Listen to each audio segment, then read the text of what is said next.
What if the guy on TV every single night lecturing you about accountability, about democracy, about the rule of law, can't even be bothered to show up to his actual job? What if the congressman who built his entire political brand accusing others of working for foreign adversaries had his own congressional office penetrated by a Chinese intelligence operative? What if he's been in Washington for 14 years, sponsored exactly one bill this session, and is using donor money to pay for childcare and criminal defense attorneys? This is not a what if, that's the data. Welcome to What If Unfiltered. I'm Michael Breslin, Marine, Desert Storm veteran, and a guy who spent years serving this country under people who were held accountable for every single decision they made. We scored all 538 members of Congress, not based on party, not based on vibes, based on data, attendance, legislative output, financial transparency, voting record, foreign influence exposure, 8 pillars, one number. Today, we reveal the score for Eric Swalwell, Democrat, California's 14th District, 14 years in Congress, sitting member of the Judiciary and Homeland Security Committees. His overall score? 66.4, fail. Rank, 469 out of 538. That puts him in the bottom 13% of Congress.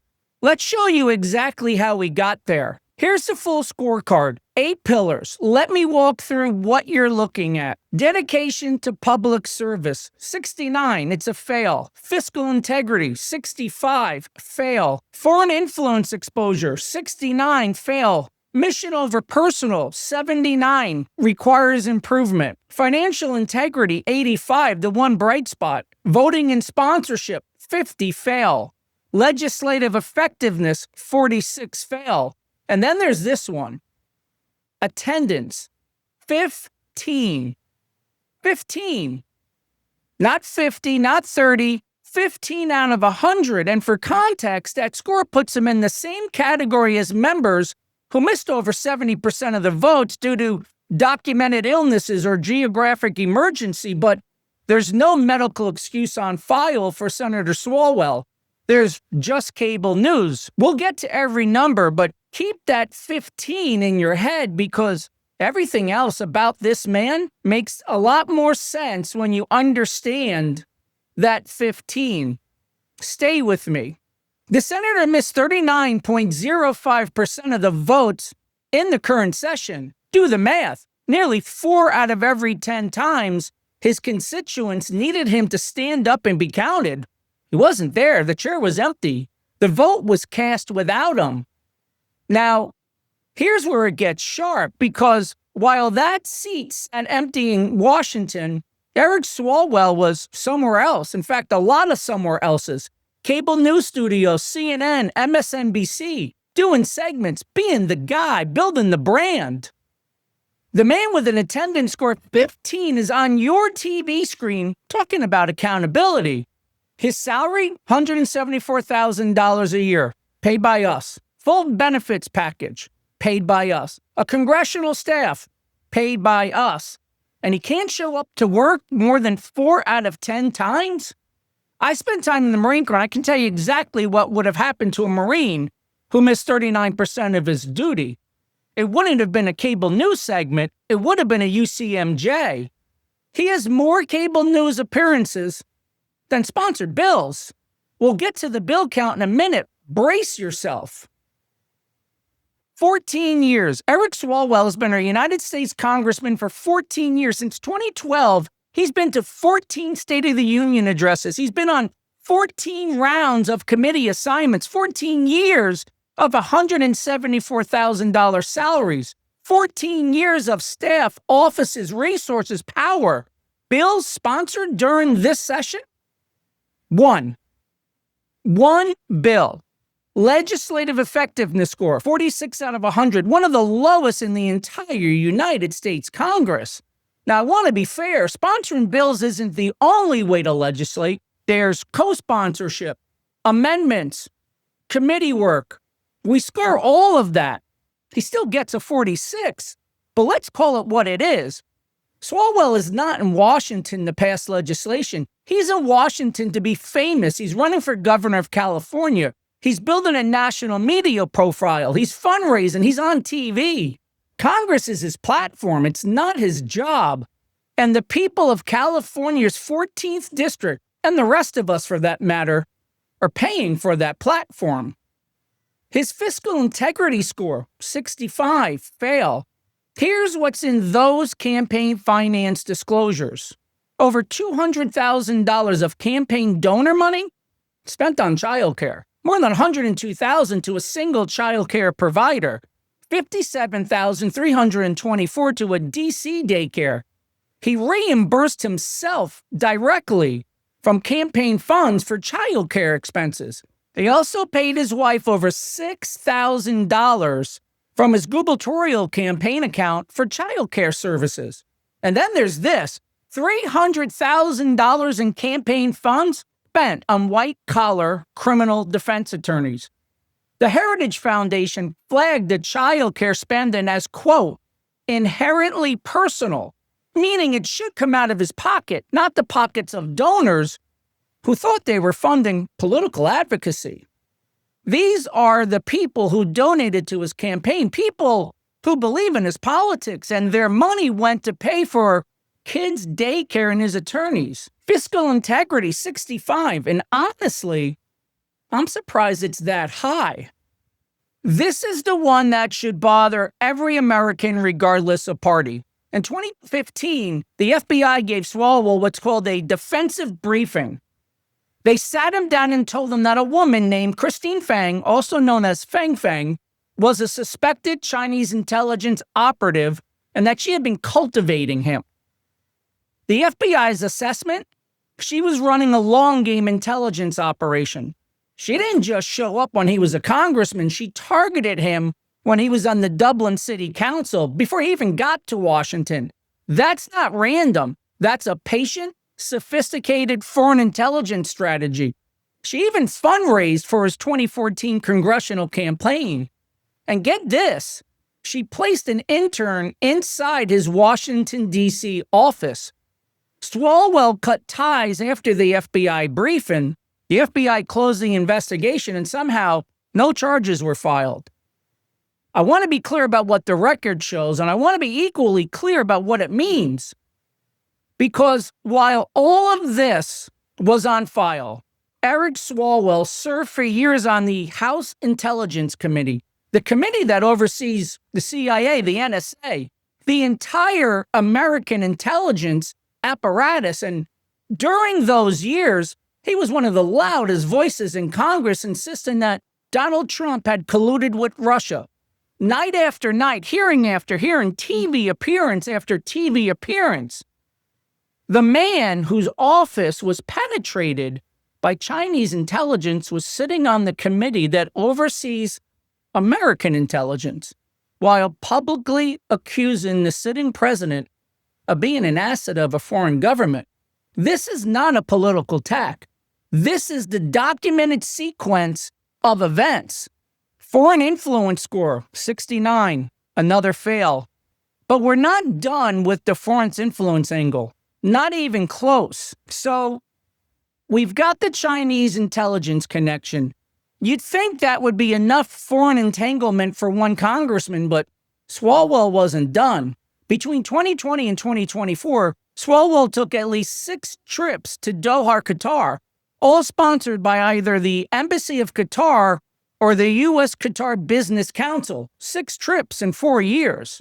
The big one in 2021, an $84,000 trip to the Four Seasons in Doha. He brought his wife. Senator Ruben Gallego brought his fiancée. There's a photo, and I encourage you to look this up, of Swalwell and Gallego shirtless, riding camels along the Persian Gulf, smiling on someone else's dime. This was during COVID, while tens of millions of Americans were homebound. While federal workers were being told to mask up even outdoors, Swalwell was shirtless on a camel in Qatar. Now, is this illegal? No. Congressional travel funded by foreign-linked groups is technically allowed with the Ethics Committee approval, but here's a question the scorecard asks. Was it appropriate? A member of the House Intelligence Committee, someone who had already had a documented Chinese intelligence entanglement, taken 6 trips to a Gulf Emirate that has documented ties to Hamas, a country that in 2025 threatened to retaliate against Israel for targeting Hamas leaders on its soil? And he kept going back year after year, trip after trip, while sitting on the committee responsible for overseeing American national security. Fang, 6 Qatar trips, CCP diplomat photo apps, campaign donations from a lawyer with deep Chinese Communist Party ties. This is not a single lapse in judgment. This is a pattern, and the pattern has a name on our scorecard. Foreign influence exposure, score 69. Fail. We've established he misses 39% of the votes, but what about the votes when he actually shows up? Vote-in and sponsorship score, 50. Mediocre. Even when he's physically present, he's middle of the pack on substance policy alignment with America First priorities. Not that his attendance gives him many chances to demonstrate otherwise. He misses votes, and when he shows up, he gets a 50. There's no way to sugarcoat a 50. That's not a coin flip. It's not leadership. That's not representation. That is, at best, a warm body in a seat when the seat isn't empty. So let me tie this all together because there's a theme running through every single pillar of our scorecard. Eric Swalwell has built his entire public identity around one thing: accountability. He is the accountability congressman. He goes on CNN and tells you that our leaders must be held to account. He goes on MSNBC and says, no one is above the law. He talks to social media and demands transparency, integrity, and rule of law. Now, let's hold him to that standard. On accountability and showing up, he misses 39% of the votes, attendance score 15. He's not accountable to his constituents in the most basic, fundamental way a congressman can be, by being present to vote on their behalf. Accountability to donors. He spent $200,000 of donor money on personal child care. He paid himself back from campaign funds. He spent $300,000 of donor money on his own criminal defense. The people who gave him money trusted him with that money, and he used it for personal expenses. Accountability to his security clearance and committee role. His congressional office was penetrated by a suspected Chinese intelligence operative. He held the seat on the House Intelligence Committee, one of the most sensitive positions in American government, during and after this was documented by the FBI. And in 2025, there were reports he was referred to the DOJ for criminal prosecution. On accountability for others, he spent years insisting the President of the United States was a foreign agent, while the FBI had already briefed him on his own cultivation by a foreign intelligence service. I'm not going to tell you what to think about Swalwell the person. I served with men of every political background. I don't do hate, I do data, but I will tell you this. The data shows a man who has mastered the performance of accountability while failing every measure of it. He's not building legislation. He's building a brand. He's not serving his district. He's auditioning for his next office. He's not holding power accountable. He is the unaccounted power.